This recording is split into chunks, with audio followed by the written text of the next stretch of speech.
ताज्या बातम्या पाहण्यासाठी 4K चॅनलला सबस्क्राइब करा व बेल आयकॉनवर क्लिक करा, म्हणजे ताज्या आणि ताबडतोब बातम्या आपल्याला दिसतील। धन्यवाद।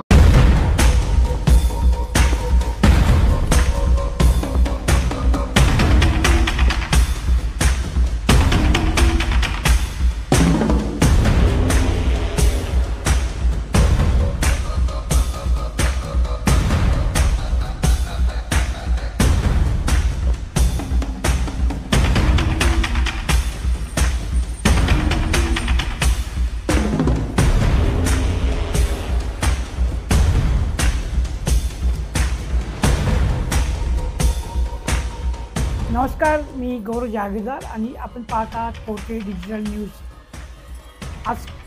आज आपण आहोत खोपोली येथे। खोपोली येथे चिंचवली म्हणून एक गाव आहे, लवजी स्टेशनच्या जवळ।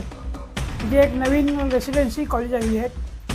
तिथे आपण आता मी नेहमी इकडे जातो येतो, तर इथे गेल्या आठवड्यात हा जो रस्ता दिसत आहे, जो लवजी स्टेशन ते मुंबई पुणे एक्सप्रेस हायवेमधला एक साधारण 2-3 किलोमीटरचा रस्ता आहे, त्यामधला एक पॅच, या रस्त्याची आत्ता 1 आठवड्यापूर्वी डागडुगी झाली होती आणि आता आपण बघू शकता या रस्त्याची दुरवस्था कशी झालेली आहे।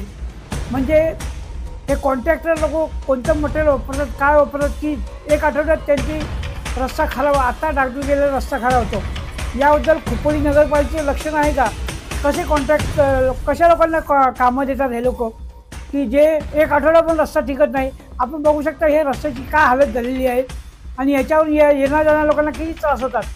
सगळ्यात मेन मुद्दा म्हणजे की 1 आठवड्यापूर्वी जे रस्त्याची दुरुस्ती झाली, असं नाही की 6 महिने, वर्ष, 2 वर्ष झालेले आहे। 1 आठवड्यापूर्वी रस्त्याची दुरुस्ती केली, खड्डे बुजवले आणि परत ही एक पावसानंतर ही अवस्था झाली। याबद्दल खोपोली नगरपालिका लक्ष देईल का? हे कोण कॉन्ट्रॅक्टर आहेत, यांच्यावरती काही कारवाई करेल का?